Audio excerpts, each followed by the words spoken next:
What is up, guys and girls? Hurricane Liz here, back for another video, and this time around we're going to cover what a standard operating procedure is. Now, if you've ever wondered how people run their businesses completely hands-off and have to do very little work, this is essentially what Tim Ferriss talks about in his book, The 4-Hour Workweek. Then it's all run through standard operating procedures, which you're going to learn about today, as well as the ninja way to make these, which is never having to make one yourself. So again, I'm super fired up to show you how I create SOPs. I hope you're fired up. Let's go in and do this.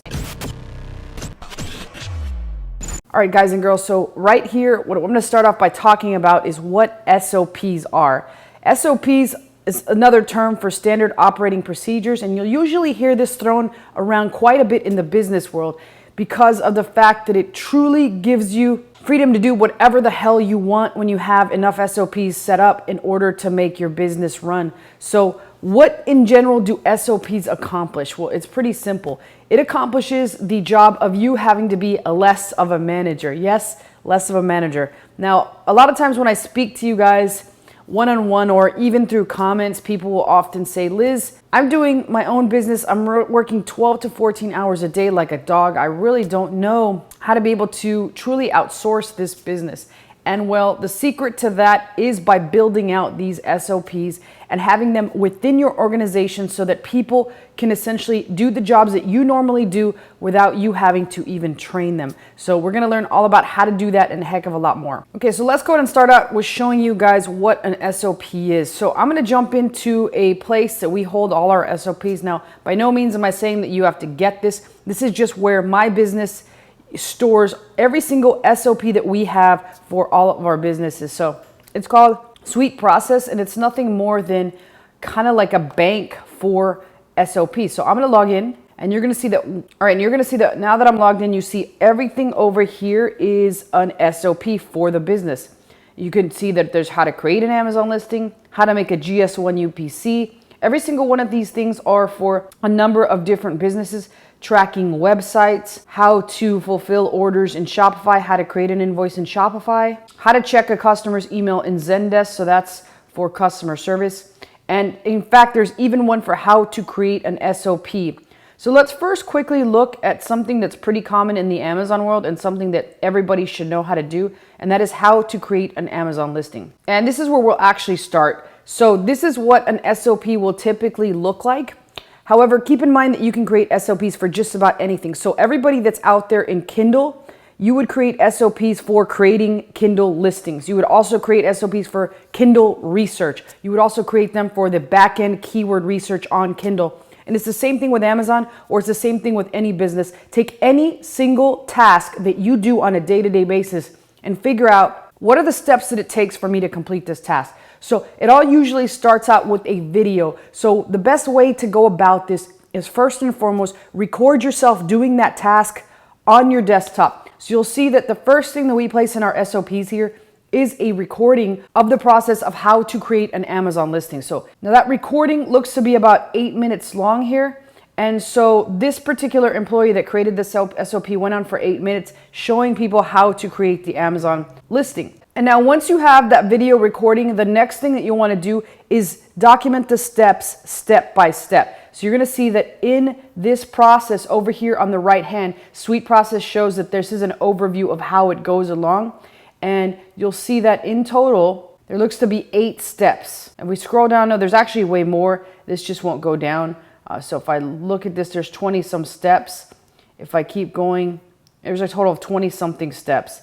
And these are all the steps that it takes to create an Amazon listing. And you'll see how detailed these actually are. And again, this depends on how you want to organize your particular business, how detailed you want these steps. And I like to usually make them as detailed as possible because I want to make sure that, again, the business can run completely without me doing anything. So truth be told, I haven't created an Amazon listing myself in the past 8 years, and that's all because of the fact that I have these SOPs. And if somebody's going to be creating an Amazon listing, I'll just have them go into this data bank, pull up the SOP for how to create an Amazon listing, and boom, they've got all the instructions. Pretty much self-explanatory. All they have to go through these is step by step. So let's just look at a couple of them so you can see just how detailed they are. So step 1, have a document that contains all the product specifications. These include the title, bullets, description, keywords, product specs, images. And again, each of these would also require SOPs for how to create the title. If you don't want to do it yourself, if you're not wanting to write copy, if you have a copywriter on staff that can do all this, you would give them how to do each of these.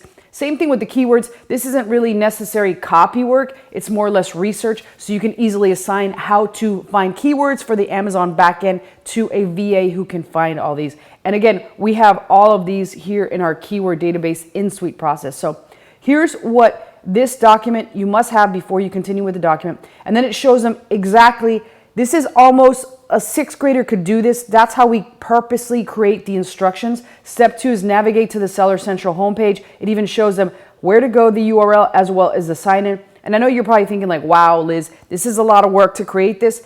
It is, but at the same time, if you decide to sell your business, this is an asset that you hand over to the brand new business owner, and it shows them how to run day-to-day operations and or how to train their own team. So it's truly a great way to get the maximum value for your business. And at the end of this video, I'm going to show you a ninja hack that's going to show you how you never have to create one of these SOPs ever. So I will talk about that here shortly. Let's continue looking at the rest of these. Navigate to Seller Central, log into Seller Central, hover over inventory. There's an inventory right there. And then add a product. So it's just taking them step by step. Add search for the UPC, click on create a new product listing. Everything that somebody would need to know in order to create a brand new Amazon product listing. That's all in this SOP. And now if we go back and we look at, let's specifically look at the how to create an SOP in here, because this even shows people how to create SOP, which is going to bring me to the ninja tip here in a second. Now you'll notice at the top, we did this one a little differently. There was a couple notes that they needed to know, and those notes were how to take screenshots of their own screen and also how to access Google Slides and a couple other things. And again, it's got the video up top. And then right here, we go to the steps list. Now, obviously, since we put all of our SOPs on Suite Process, it shows them the login for that and so forth. And then it shows them how to add a step or an SOP. Now, another thing is you can put these SOPs wherever you want. Google Docs is a fantastic place. You could have employees create SOPs on Google Docs inside of a Google Doc. Now, I usually have my VAs do that as well if they're turning into me a preliminary SOP, and then later on we'll put them in the database here in Suite Process. And again, it shows them how to take a screenshot with Mac as well as PC, just so they know exactly how to do it no matter what computing system they have. It shows them how to go to Google Apps, how to go to Google Slides, and how to enter each of these in the templates and then make them, again, like they can just do them in Google Slides. This is a great place to do it. So that's how to create an SOP for your VAs. And then you might wonder, like, why is it important to even show them how to create an SOP? Well, that brings me to the ninja tip of SOPs, which is how to never have to create an SOP yourself. And what I mean by that is you're not going to have to take these screenshots as well as put these arrows or anything or the steps. The way that you do this is by first and foremost, and this is the most important thing you can do ever, is creating a video step-by-step of whatever it is you're doing. You can create it with a service like Loom. Loom is free. You'll notice I have it up here on my desktop. And so what I typically do is I will record a Loom video of me creating or doing this process step-by-step. And I'll even in the video tell the VA, okay, first thing that we got to do is this, next we do this, and then we do this. And then what I do is I completely outsource the SOP by giving my VA this SOP for how to create an SOP, which takes them through the steps and what SOP should look like. It is as a detailed as possible format. Now keep in mind, I didn't even create this SOP for how to create an SOP, which again is brilliant because I've never had to create an SOP. So I'll show them this example and I'll tell them that this is exactly how I want them to create an SOP, including creating all screenshots and then putting all steps in. And the last and final step that I'll do is I will look through the SOP that they created, make sure it looks all good, make sure that all steps are included, and give it a thumbs up. And then again, it is once and finally it is loaded into Suite Process, and it's pretty much there for the entire organization to be able to see. And or if they ever have any questions on a particular process, then this has quickly become just a data bank. They can search here keywords, and let's see what pops up for keywords. Keyword research part 2, data entry. Keyword research part 1, preparation. Keyword research part 3, refine. We don't even have to have preparation spelled right in this sucker. And guess what? Boom, a complete database of how to do certain keyword related tasks on Amazon or anything else. It's all there for every single employee to see, which is the best part of all. So that is a quick rundown on how to create an SOP. Now, if you're still listening to this SOP, I'd like you to post below what types of SOP you feel are necessary for KDP or whatever it is that you do. And I will see as a community, as a group, to see what things pop up and how we can help people create SOPs for what it is that you're doing. So that's it for this video. Questions and or comments below. I always personally answer them, and I'll see you guys next time.